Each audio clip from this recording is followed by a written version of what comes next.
This video was brought to you by GamersGate.com. Download games anytime, anywhere. Skip it up and that up. I'm so glad I sat on this story for a day because my opinion has changed on it entirely. Because I had time to sit down and think about the Nintendo 2DS. Now, for all of those who didn't hear, Nintendo is releasing an entry-level 3DS that doesn't have 3D.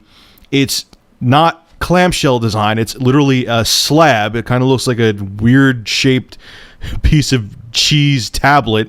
I'll have a picture right now.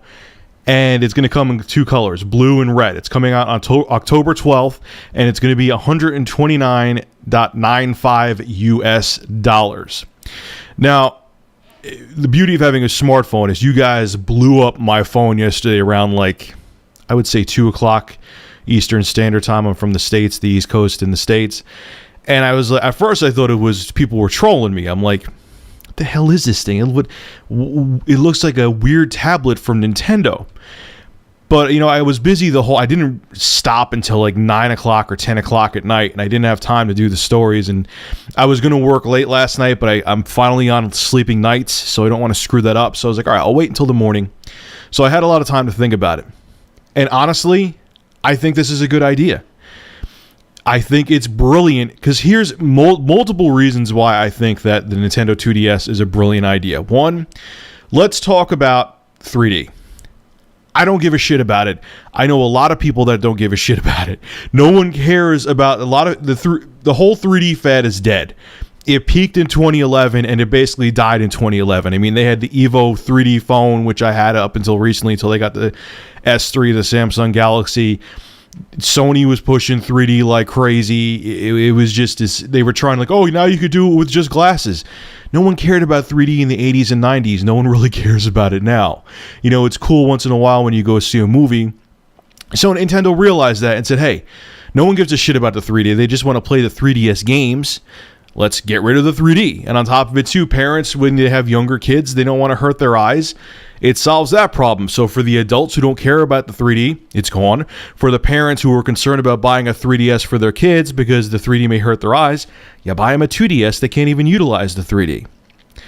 Now the shape of it. All the people who rushed to put out a video about this, you know, and there's some people who just genuinely didn't like the design. And at first I was one of them too. I'm like, all right, I like the price. Price is cheap. I like the fact they got rid of the 3D, but what the hell is with the shape? And then I thought to my 11-year-old brother, okay, he takes care of his stuff too. My dad raised him well. But he had multiple DS systems. He's not as big into the DS now because he's older. He's more into the 360 and Minecraft, but he used to play the hell out of his DS.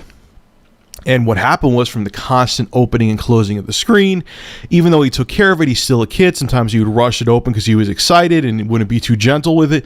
The hinges on the screen would start to fail, and the screen would get floppy, or even if it still clicked into place, it would still jiggle a little bit, and it got annoying. That's why they did the design they did, this like slab of cake design, this weird looking tablet design, because Nintendo knows this. Yes, I understand it's not going to be as portable, you can't put it in your pocket and all that, but they realized that, especially because they're trying to market this mostly towards very young kids, if they went to that design, the clamshell, that you'd have a bunch of angry people because within 6 months, at best, that screen would break and wear out. I know this firsthand because I have an 11-year-old brother. Even his friends, too. I used to see their DS. My little cousins, all the screens would be flopping on them. It's not that they're built poor, but when you have that clamshell design, that's kind of an inherent flaw with it. Eventually, even laptops. Think about, believe me, you guys know I take care of my stuff. Laptops, when they get older, those screens start to, the hinge on the screen starts to not be as stable, so you got to like prop something behind it. This was very well thought out, and I actually think this 2DS, I'm going to buy one. You know, I had the 3DS for all. You know what I didn't like about the 3DS, and the reason I brought it back? The sound on the speakers, the XL I had, was very quiet. Okay? But this, I think, but besides that, I'm going to buy this. It's cheap. I want to play that Zelda game that's coming out that's a tribute to Link to the Past. I can't think of it right now. But this was a very smart move. And to be honest with you, I thought this would have been the logical step from the 3DS, not making the 3DS XL. I still stand behind my video 110% where I said that the 3DS XL was a disaster. Here's why. Now, everyone gets on to me, Rich, you know, the original DS didn't have a second analog stick. Here's the story with what happened with that. The developers went to Nintendo and said, look, we want to make these games that need a second analog stick. Can you make some kind of peripheral or something for it? Because we're limited to what we can do. Nintendo did make a remedy, and that was the Circle Pad Pro. So when they came out with the 3DS, I'm thinking, okay, you have the DS, you have the solution for the second Circle Pad for the small DS, so if a game requires it, people could just spend the $20 on it. Now you're going to make the 3DS XL with the second analog stick, so everyone's happy. The original 3DS will have that little extra piece of plastic you got to add on, and the second 3DS XL has the second Circle Pad. It didn't. I still think that's a colossal failure. But whatever, that's spilled milk now. I see funny people complaining in the comments under news articles on the 2DS, oh, why did they put the second Circle Pad on there?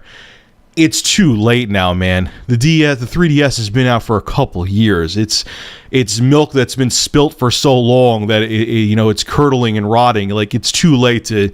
If they added a second Circle Pad on the 2DS, then that would be a stupid move.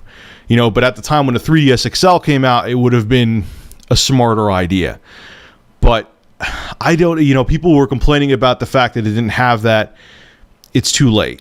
But anyway, the bottom line is, yeah, it's a funky design. I'm going to do a review on it when I get it. It seemed comfortable. In the video I saw from Nintendo, people looked like it was, obviously it's a commercial from them, but it looked like it was comfortable in their hands. It'll be interesting to see if it actually is comfortable, but I get why they did it. I think this is a logical step to do with the 3DS hardware. I'm surprised they didn't do it sooner, and I give it a thumbs up. Yes, I'm serious. Anyway, folks, make sure to rate, comment, favorite, and subscribe. And as always, thank you for supporting Review Tech USA. Have a good one. And if you didn't play Castlevania Lords of Shadow on the consoles and you're only a PC gamer, huge shout out to GamersGate for giving me a copy of this. Pick up this game. You get all the extra content that was downloadable content for the consoles with it too, and it runs at 60 frames per second on both my gaming laptop and my desktop PC, so you don't need powerful hardware. It looks great, runs at 60 frames per second, and this is a hell of a Castlevania game. I think it was very underrated.